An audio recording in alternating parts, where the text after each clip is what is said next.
Shooting under par and breaking 70 is something that for a lot of us sounds like a pipe dream.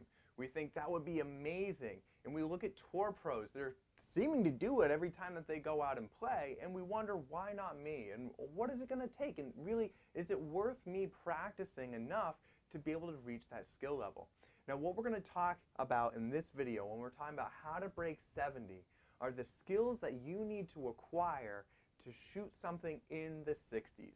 And the good news is, if you've been following along with this How to Break X series, how to break 100, how to break 90, how to break 80, then what it takes to break 70 is not that far off. If you've been following along, then you've likely already developed a lot of the skills that you need to get to this point. And now it's really just about refining your game, strategizing so that you can capitalize on the opportunities that you find when you play, and going for a number that mentally we have to be able to achieve before we can physically achieve it. Meaning you need to know that you have the skill to go low and shoot under par, so that when you're out on the course it's not a big surprise and you don't end up self-sabotaging. So let's go ahead and dive into how to break 70. Now, in my last video about how to break 80, we started introducing a couple of new concepts to really lower your score. And the biggest difference compared to my how to break 100 or how to break 90 video was scrambling, or being able to hit a wedge close enough that you make your next putt. And this is still going to be an important number. But let's go ahead and dive into a few things. Starting with our full swing, if you've been watching this whole series, you've heard me say that when it came time to breaking 100 or breaking 90 or even breaking 80, I said, look, you don't, in theory, need to hit any fairways, and you could still do it. And technically this is true. Technically you don't need to hit any fairways and you can still shoot under par. But what I'm going to say is, as we get lower, as we're striving for this number, something in the 60s, it becomes less likely, and it comes down to an idea called proximity. And here's what I mean by that. In order to break 70, based on your normal average course, which is a par 72, it means that you need to shoot 3 under par to shoot a 69. Which means at least 3 birdies, and that's assuming that the rest of the holes are par. And in order to make a lot of birdies, we're looking at this concept called proximity. How far away are you from the hole? Because obviously the closer you are, the more likely it is that you're going to make a putt. Now, yeah, in theory, you can go out and play around where every green you're hitting it 50 feet away, and you could drain 3 of them and get 3 birdies, but it's a really stressful round. And so we're just looking at what's the easiest way, and proximity is definitely going to be a part of it. And what that means is, while you don't have to hit any fairways, this is about the time where we'd say, yes, this becomes a little bit more important. And if we look at the best players in the world, looking at the PGA Tour stats from 2019, the last full season that I have access to the stats, at least at the time of filming this, what we find is that most tour pros hit about 12 to 14 fairways in their round. And what that means is they're able to really capitalize on the design or the way that the hole is meant to be played, and access different hole locations and be able to hit the ball with enough spin and enough control at the right trajectory to really get to some of these hole locations that might be tucked away. And what we're finding with the best players in the world is they're hitting on average about 12 greens in regulation. And those 12 greens in regulation, some of them are going to be that 30 to 50 foot putt where we're struggling to avoid the 3-putt when we really want to make that 2-putt happen. But some of them are going to be close. Some of them are going to be in that 10, 12, 15, 20 foot range. And those that are close enough, that proximity, now, if you've kept up with your putting, you have a very good chance of making them. And so we need to give ourselves more opportunities for birdies in order to shoot under par, because you can't do it without birdies. You know, you could do it with an eagle, but that's a whole other thing, right? And that still plays into these numbers here. So let's come back to this idea in a second, but let's look at our putting, because when we started this conversation, we were talking about how to break 100, for example. We said, look, you need to 3-putt half the time, and you need to 2-putt half the time. And if you do that, you can break 100 along with a couple of the other rules along the way. Now, when it came time to breaking 90, we said, look, 3 putts, they're just not going to fly. We have to get those out of the equation. And in fact, in order to break 80 and shoot into the 70s, the same thing was true. We needed 2-putt, not half the time, but 100% of the time. And now that we're starting to talk about going under par, unless you're reaching all of the par 5s in 2 shots, or what is a green under regulation, then 2-putting every single time is not good enough. 2-putting 2-putting 100% of the time would give you 36 putts, which is just too much. And what we're seeing with the best players in the world is that they average 29 putts per round, about 28, 29 putts per round. So what we're going to call this is sub 30.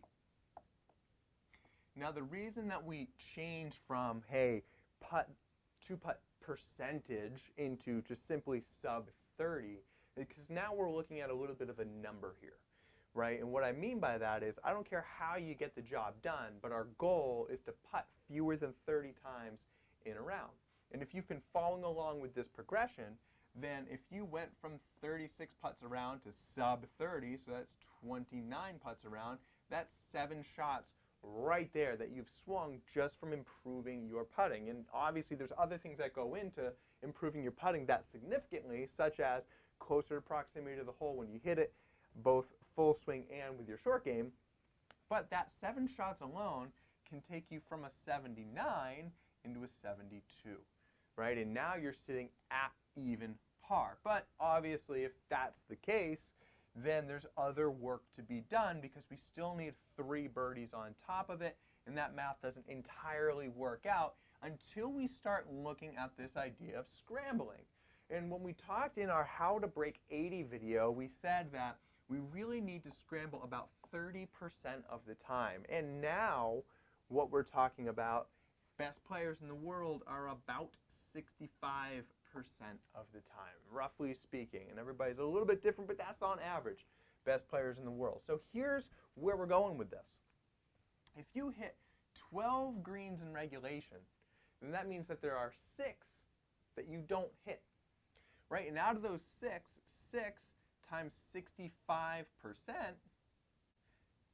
is roughly 4, meaning that when you miss your green in regulation, 4 of them you're going to save that par, which means 2 of them you're not, and that's going to be 2 potential bogeys.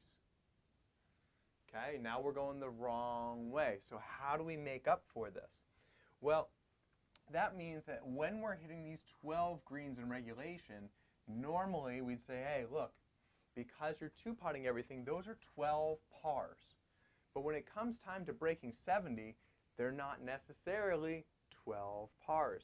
And in fact, if this is the case, if we're sitting, in theory, just from changing your putting, we went from 79 down to 72, and now with scrambling, we're up to 74, because remember, you're scrambling 65%, you're going to make 2 bogeys.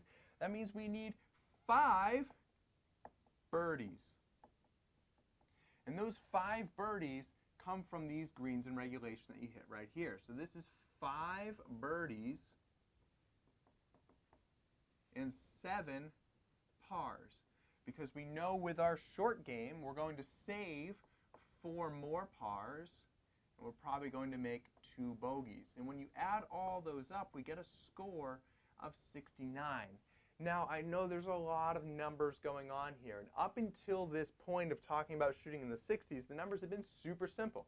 It's been very concrete rules, like don't 3-putt, keep the ball in play.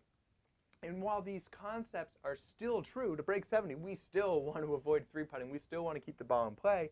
Now there's a lot of wiggle room, because things are going to ebb and flow. And even if we look at the best players in the world, while this is average 12 greens in regulation, it's not that uncommon to see some players with, like, say, 14 to 16 greens in regulation in a round.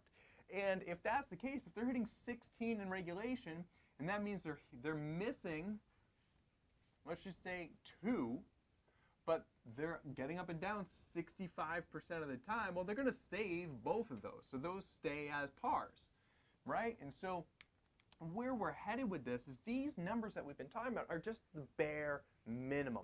These are the benchmarks for you to look at. This is why in my Academy program we have benchmark tests to be able to break down your skill level in each of these areas. And it gives you a little bit of a better idea, because if you find out that, hey, the average is 12 greens in regulation, but when I did my benchmarking test, I have the skill to do 15 of them, right? If you look at it and you say, look, I know that according to the best players in the world, they're getting sub 30 putts per round, but according to my benchmark test, I'm also getting sub 30 putts per round, and you know, hey, my scrambling is, 40%. Well, then we know where to work on, and that's a really important thing. And understanding where you're benchmarking against helps you develop the skill that you need. If you don't have a benchmark of looking at, hey, look, if I want to shoot this score, this is where that skill needs to be. If you don't have that to compare yourself to, and if you don't have the tests to be able to take, and these tests, when I'm talking about tests, they're series of drills that give you the answers. How good are you scrambling? And I have a series of tests in my Academy program that you run through. You hit a bunch of balls, and then you have this number.